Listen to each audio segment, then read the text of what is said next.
दोस्तों नमस्कार। स्वागत है आपका आपके अपने Facebook page CM Jha academy the learning page पर और आपके अपने YouTube channel CM Jha academy the learning channel पर, जहां पर अभी हम लोग कड़ी दर कड़ी एक सीरीज में समझने की कोशिश कर रहे हैं हमारे सनातन धर्म के 12 ज्योतिर्लिंग के बारे में, जिसमें 3 ज्योतिर्लिंग के बारे में हम लोगों ने पिछले 3 दिनों में थोड़ी बहुत जानने की कोशिश की। आज हम चलते हैं मध्य प्रदेश के ओंकारेश्वर। दोस्तों, ओंकारेश्वर ज्योतिर्लिंग मध्य प्रदेश शहर इंदौर के समीप 77 किलोमीटर की दूरी पर स्थित है।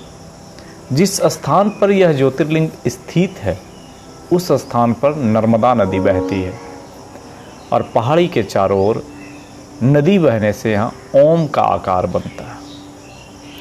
ओम शब्द की उत्पत्ति ब्रह्मा के मुख से हुई है, इसलिए किसी भी धार्मिक शास्त्र या वेदों का पाठ ओम के साथ ही शुरू किया जाता है। यह शिव जी का चौथा प्रमुख ज्योतिर्लिंग है। ओंकारेश्वर में ज्योतिर्लिंग के 2 रूप ओंकारेश्वर और ममलेश्वर की पूजा की जाती है। ओंकारेश्वर ज्योतिर्लिंग को शिव पुराण में परमेश्वर लिंग कहा गया है। यह ज्योतिर्लिंग इस स्थान पर नर्मदा की 2 धाराओं में विभक्त हो जाने से बीच में एक टापू सा बन गया है। इस टापू को मधांता पर्व या शिवपुरी कहते हैं। ओंकारेश्वर में ओंकारेश्वर ज्योतिर्लिंग ही अमलेश्वर ज्योतिर्लिंग भी है। इन दोनों शिवलिंगों को एक ही ज्योतिर्लिंग माना जाता है। पर्वतराज विंध्य की कठोर तपस्या देवताओं और ऋषियों ने भगवान शिव से प्रार्थना की थी कि वो विंध्य क्षेत्र में आकर अस्थायी रूप से निवास करें, और विंध्य पर्वत एवं देवताओं ऋषियों की तपस्या से प्रसन्न होकर भगवान शिव ने उनकी बात मान ली थी और वहाँ स्थित एक ही ओंकार लिंग 2 स्वरूपों में विभक्त हो गया था। प्रणव के अंतर्गत जो सदाशिव विद्यमान हुए उन्हें ओंकार के नाम से जाना जाने लगा था। महाशिव पुराण में ओंकार और ममलेश्वर मंदिर के स्थापना का एक बहुत ही रोचक कथा है कि एक बार नारायण रस भक्त ऋषि नारद मुनि घूमते हुए गिरिराज पर्वत विंध्य पर्वत पर आ पहुँचे। विंध्य पर्वत ने बड़े आदर और सम्मान के साथ उनका स्वागत किया, पूजा की और कहने लगे कि मैं सर्वगुण संपन्न हूँ, मेरे पास हर प्रकार की संपदा है, किसी प्रकार की कोई कमी नहीं है। इस प्रकार के अहंकारी भाव को मन में लेकर विंध्याचल महाराज नारद जी के समक्ष खड़े हो गए। भगवान तो ठहरे भगवान। विंध्याचल के अहंकार को देखकर अहंकार नासी श्री नारद जी विंध्याचल के अहंकार को नाश करने की सोची। नारद जी ने विंध्याचल को बताया कि तुम्हारे पास सब कुछ है, परंतु मेरू पर्वत तुमसे बहुत ऊंचा है। उस पर्वत के शिखर पर देवताओं के लोक तक पहुँचे हुए हैं। मुझे लगता है कि तुम्हारे शिखर देवताओं के लोक तक कभी नहीं पहुँच पाएंगे। इस प्रकार विचार करने के बाद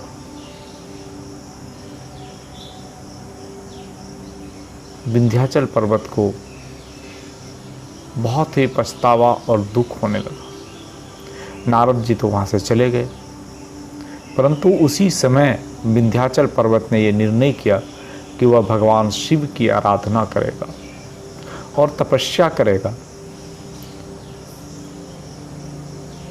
और इस प्रकार के विचार आने पर विंध्याचल पर्वत ने मिट्टी की शिवलिंग बनाकर भगवान शिव की कठोर तपस्या करने लगा।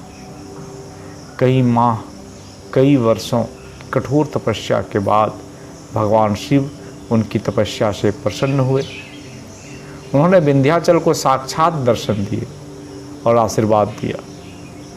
भगवान शिव ने प्रसन्नतापूर्वक विंध्याचल से कई वर मांगने को कहा।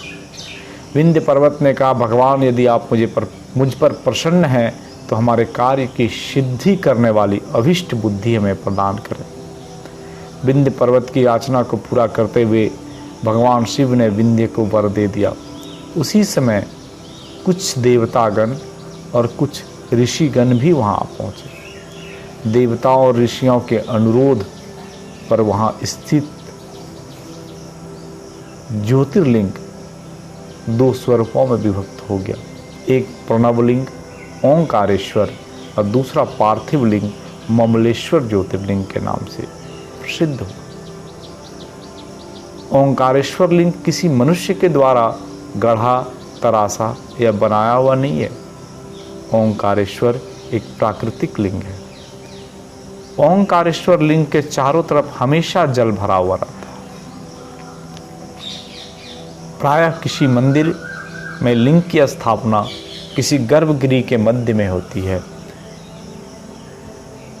परंतु ओंकारेश्वर लिंग मंदिर के गुंबद के नीचे नहीं है। इनकी एक विशेषता यह भी है कि मंदिर के ऊपरी शिखर पर भगवान महाकालेश्वर की मूर्ति लगी हुई है। विंध्य पर्वत ही ओंकार स्वरूप है। परिक्रमा के अंतर्गत बहुत से मंदिर हैं।